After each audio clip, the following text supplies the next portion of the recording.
ইন্ট্রোটা দেখে হয়তো বুঝেই ফেলছেন যে একটা আজকে ওয়াল পেন্টিং এর কাজ নিয়ে আসছি।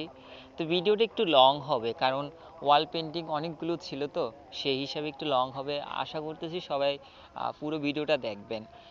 তো এই কাজটা হচ্ছে যে কাচ্চি লাভার্সদের ওনাদের থার্ড ফ্লোরে নতুন চাইনিজ রেস্টুরেন্ট খোলা হয়েছে ফুড ল্যাব নামের। তো সেটারই কিছু কাজ আমি করেছি সিঁড়িতে। তো মোট 6টা ওয়ালে কাজ করছি। তো এতগুলো ক্লিপ এত কম সময় দেওয়াটাও টাফ, এই জন্য একটু লং হবে ভিডিওটা। আই হোপ সবাই দেখবেন।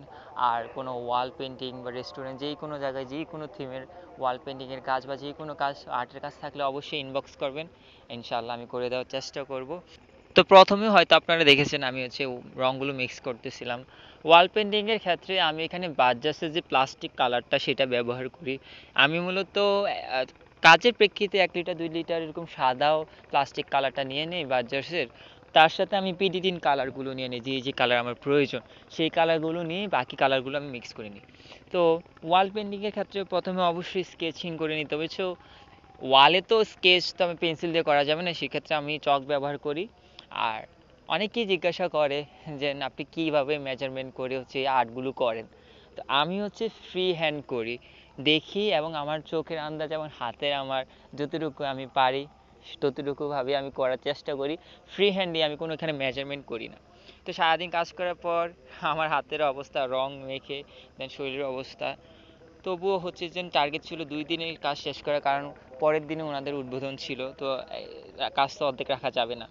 তো প্রথমেই এই কাজটা ধরেছিলাম, সেটা হচ্ছে ফাস্ট ফুডের লেখা। দেন ব্যাকগ্রাউন্ডে অনেকগুলো ফাস্ট ফুডের আইটেম ছিল। এখানে অনেকগুলো কালারের কম্বিনেশন ছিল, সেই কারণে হচ্ছে যে আমার এই কাজটা করতে ম্যাক্সিমাম টাইম আমার এই কাজটা করতে লাগছে। কারণ ছোট ছোট অনেকগুলো এক একটা জায়গায় এক এক কালার কালার মিক্স করা, দেন একটা ব্রাশ শেষ করে দেন আরেকটা কালারের ব্রাশ ধরা। এই জন্য এইটার ভিতর করতে আমার 5 থেকে 4-5 ঘন্টা অ্যাটলিস্ট লাগছে। তবু আমাকে একটু একজন হেল্প করছিল, উনি স্বইচ্ছা এসে কিছু কিছু রং করে দিয়ে গিয়েছিল। তো এই তো ফিনিশিং আমি দিচ্ছি, দেওয়ার পরেই মাঝখান দিয়ে কয়েকটা ক্লিক নিচ্ছিলাম কাজের ক্ষেত্রে, কারণ ওনাদের ওখানে ক্লিপ নেওয়াটা অনেকটাই টাফ। কারণ সিঁড়ির উপরে আর সিঁড়িগুলো ছোট ছিল, তারপর মানুষ আসা যাওয়া করতেছিল, রেস্টুরেন্ট যেহেতু ওপেন ছিল সেই প্রেক্ষিতে সব ক্লিপ নেওয়াটাও হয় না। তো কাচ্চি লাভার্সের যে সেকেন্ড ফ্লোরে ওনাদের সিঁড়ির সাথেই যে ওয়ালটা ছিল সেখানে ওনারা বলেছিল যে একটা কাচ্চির প্লেটার রেখে দেওয়ার জন্য। তো আমি বড় করেই কাচ্চি প্লেটার রেখেছি। দেন সেটার সাথে ছিল একটা বাদামি শরবত আর একটা বোরহানি, দুই পাশে দুইটা ছিল। একদম সিম্পলের মধ্যে ছিল, তবুও পরবর্তীতে ভাইয়া একজন বললো যে এটা একদম সিম্পল লাগছে, তুমি একটু এটার সাথে অন্য কিছু ডিজাইন দিয়ে দাও, কারণ পুরো ওয়ালটাই খালি ছিল। তো আমি অলওয়েজ চেষ্টা করি যে যারা আমাকে কাজে নেয় তাদের প্রেক্ষিতেই কাজ করা। কারণ আমি একরকম করব, ওনাদের থিম আরেক রকম থাকবে, তখন আমি আরেক রকম করলে যদি ওনাদের পছন্দ না হয়, সেই জন্য আমি সবসময় প্রায়োরিটি দিই যে যারা আমাকে কাজ করার জন্য নেয় তারা যেইভাবে চাচ্ছে আমি ঠিক ওইভাবে করে দেওয়ার চেষ্টা করি। তো সেই প্রেক্ষিতেই প্রথমে আমি কাজটা প্লেটার দিয়ে শুধু এঁকেছিলাম, পরবর্তীতে ওনারা বললো এখানে আরও কিছু করে দাও। তাই আমার মতো করে আমি লতার একটা ডিজাইন দিয়ে দিচ্ছি, যেটা পরবর্তীতে আপনারা দেখবেন। তো এই কাজটা আমি 2 দিনে শেষ করেছি। তো নিচের যে ওয়ালটা ছিল সেখানে হচ্ছে ওনারা বলেছিল যে ওনাদের যে দুইটা নাম, kacchi lovers and food lab, যেটা হচ্ছে যে ওনাদের নতুন রেস্টুরেন্ট, সেটা আঁকা দেওয়ার জন্য। বাট আমি ভাবলাম শুধু নাম লেখলে কেমন দেখা যাবে, তাই হচ্ছে যে লোগো সহ এঁকে দিয়েছিলাম। তো প্রথম দিন আমি এতটুকু করেই চলে গেছিলাম, কারণ অনেক রাত হয়ে গেছিলো, আমার টিউশনি ছিল। পরের দিন আমি শুক্রবারে নামাজ টামাজ পড়ে খাওয়া দাওয়া করে 3টার দিকে আসছি এবং কাজ শুরু করছি বাকিটুকু, কারণ আজকেই শেষ করতে হবে। তো যে বলেছিলাম গতকাল যে অর্ধেক করে গিয়েছিলাম এই শুধু প্লেটারটা, সেটা এখানে লতা দিয়ে এটা ডিজাইন করে ওনাদেরকে দেখাইছি যে এটা ঠিক আছে কিনা। ওনারা বলছে ঠিক আছে, সমস্যা নেই, তুমি করো। পরবর্তীতে এই কাজটা আমি কমপ্লিট করলাম বসে বসে। পুরোটা ক্লিপ নিতে পারিনি, কারণ এত এত ক্লিপ নেওয়া, দেন হচ্ছে যে মানুষ আসা যাওয়া করতেছিল, ডিস্টার্ব হচ্ছিল। ক্লিপটা পুরোটা দিব সেটাও হচ্ছে যে হচ্ছিল না পসিবল। তবু যতটুকু পারছি দেওয়ার চেষ্টা করছি।